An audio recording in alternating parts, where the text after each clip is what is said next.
Coach, would you like to start with an opening statement? I would. Wow, what a game. That was some exciting soccer. I think it well played on both sides. So much credit goes to Virginia and their coaching staff. That team is incredible. There's no weakness that we could exploit, and they really put it to us in parts of that game that we had to be really patient defending, and we didn't have the ball so for some periods of time that we weren't used to that. It was one of those games. It was back and forth, kind of a little bit of a chess match at times, and I just give a lot of credit to UCLA girls for really rising to the occasion. We had a really tough battle with UNC that went to extra time and won with the golden goal. And today in PK. So obviously we've been through it. We've been tried and tested, and I'm just really proud of the team right now. Rosie, can you just talk about the kind of what's going through your head before a PK in a spot like that? To be honest, I was trying not to think too much. I was just kind of waiting it out, and credit to Katelyn making 2 huge saves. Being the last one to take a PK was there was a lot of pressure on that one, obviously, but just tried not to overthink it and put it where I wanted to, and it worked out. So, yeah, it was awesome. For Coach, why was it so important for you to talk Allie into playing the season? What did you know about her? I knew that she was a great athlete and also a tremendous soccer player. So usually that combination will help your team. And you saw it tonight. She's been defending really well throughout the playoffs, and to get in, and Sarah played a great through ball to her. But they have the composure. Like, I know, and we didn't have the best angle, so I couldn't tell where the defense pressure was coming from. But everyone thinks those are just like layups, but she kept her composure and she buried it. And I don't remember how much time was left. 6 minutes. So that was huge, and you could see the impact she has on the field is not only defending but also in the attack. Coach, Lauren Caskey played a boatload of minutes for you, and it looked like you went with her as the second holding midfielder, and then Mewis and Richmond weren't on the field together there. And I don't know if you thought about it, you probably didn't, but Jenna was about to end her career on the bench. If not for somebody who was going to run track this year and not play soccer, scores a goal for you. And then you had to move Lauren to left back when Didasco went out. So if you could just kind of summarize that. Soccer's a sport that doesn't have stats, really, and Lauren's contribution to this game won't be seen in the box score, but so many elements to what she did. Lauren's contribution is a little bit of an intangible because you don't see it on the score sheet, but she was huge, just winning balls, her composure, having a lefty in there to take some corners and to kind of mix things up in the playmaking.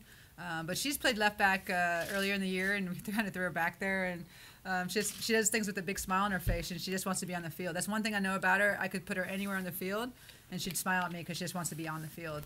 And I think her ball winning in there and her composure and playmaking just gave us something we needed at different times and got us to rest Sam and Jenna a few times, which was key. But you were trying to unbalance their midfield, basically, to simplify what you were Yeah, if you notice in the first half, Sarah was popping out wide almost as a left back at times and let Caprice release and get into the attack, and that's when we finally started getting more of the ball. And Lauren has that ability to get composure and spin out of something and change the point and use her left foot in different ways. So if they're not used to defending a lefty in the midfield, we can get different angles for some through balls and some changing the point of attack. Coach, you talk about UVA not having weakness. What was the game plan coming in, and then how do you adjust, mid-game, going down a goal, and then taking it to overtime with tired legs? How do you adjust through that and keep the game plan throughout?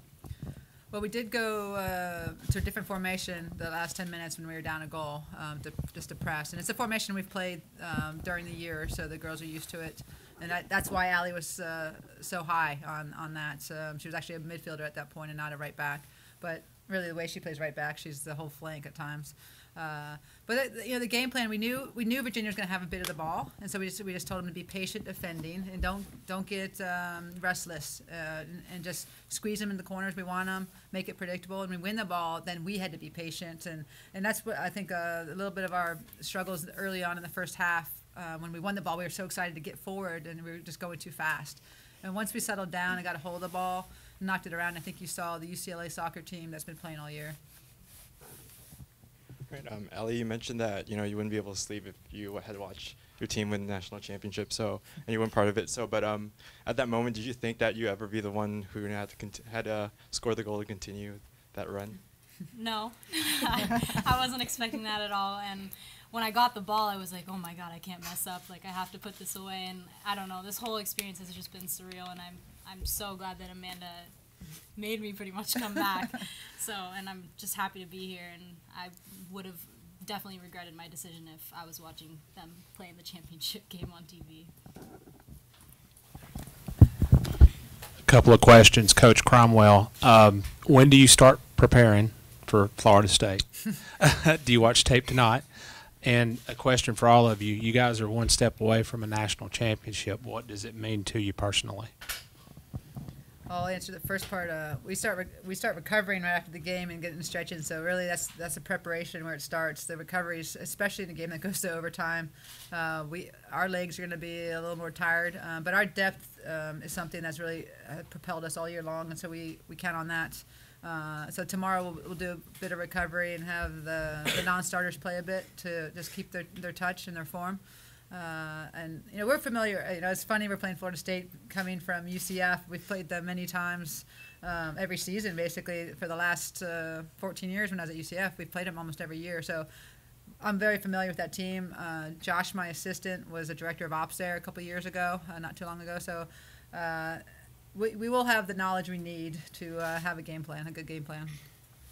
I think especially for our junior class who have had 2 pretty upsetting playoffs in the last year, like, this means so much to us and so much to our program, especially because we've never won a national championship for women's soccer at our school. So I think this is huge for us, and we really want to get that 110 for our school. So I'm guessing some of you guys have heard how things turned out for UCLA 9 years ago on this field in penalty kicks in the national championship game. I saw some of the alums were reacting immediately because that was still a raw wound for them. You guys have any perspective on that? I don't know if you've heard about it, Amanda. No, I didn't. They went to the championship with Notre Dame in '04 and this year. Okay. No, I wasn't familiar with that. Were you guys?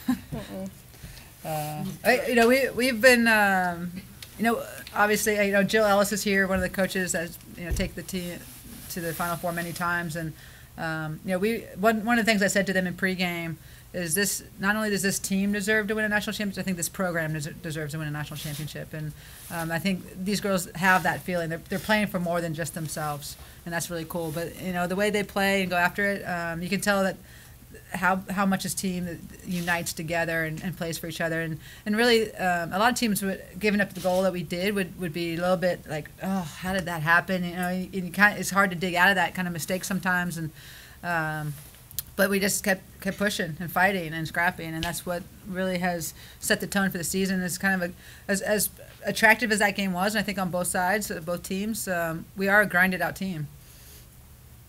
I know everybody's got deadlines, so let's do a couple more questions and get everything going. Allie, you battled Doniak all night. She tied the UVA single-season goal record tonight with that goal, but you really did a number on her. Talk about your, matchup with her and really doing a number on her in the first 70 minutes of the game. Yeah, she's definitely a very crafty, talented player, so I knew that I really had to watch the ball and not her movement. And, she got me a couple of times, but for the most part, I just had to be extremely patient. And coming off playing North Carolina with Kaylee, that was definitely a great preparation for playing her tonight. So, yeah. For any of the players, you guys got the 2 seed. Virginia Tech got the 1. Did that bother you at all? And was that motivation? I could tell by your smiles it did. Was that motivation going through this tournament?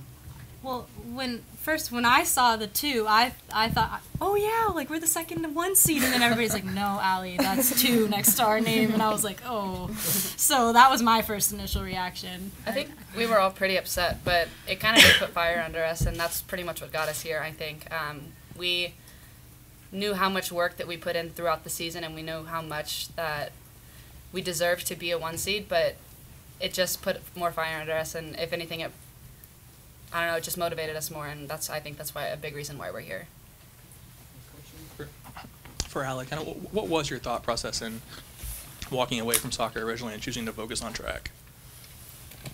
I think I was just a little bit burnt out up playing two sports. It definitely is a very busy schedule. I'm in season year-round, so I just kind of decided that I wanted to focus on one more than the other, and that happened to be track. I was definitely way more into that sport at the time and kind of lost desire to play, but I trusted Amanda and what she was telling me about changing my mind and changing my love for the game, and I put all my faith in her, and so I'm really glad that I did. For Katelyn, what did you see on the two shootout shots that you stopped there by Schaffer and Bryan? Honestly, when it comes down to PKs, number one thing in my head is I got to do it for my team. They battled for an hour and 120 minutes. 110 minutes. 110. Sorry, my mind's everywhere. 110 minutes, and when it came down to that, I tried to come up big for them because they battled out there, and they really deserve those two saves, and I'm glad I could pull it out for them. And credit to all of them who went up and just buried them. It was really good. Last one here. Coach, you were saying yesterday, I believe, how you believe Katelyn's the best goalkeeper in the country. How confident are you in these situations then you're putting that person in goal for your team? I was very confident going into PKs. You know, we've been training them obviously once the College Cup started, and you go through the motions and playoffs. That's just part of the training. And watching Katelyn just against our own team, I'm like, wow, she can read them well. She can fly. And so I knew she was going to get at least one. Getting two is phenomenal, I think, especially against a team like Virginia that, technical, confident players can definitely step in and bury it. I don't necessarily think those were bad kicks they took. I think that was a great saves. Coach, thank you. Thank you. Thank you.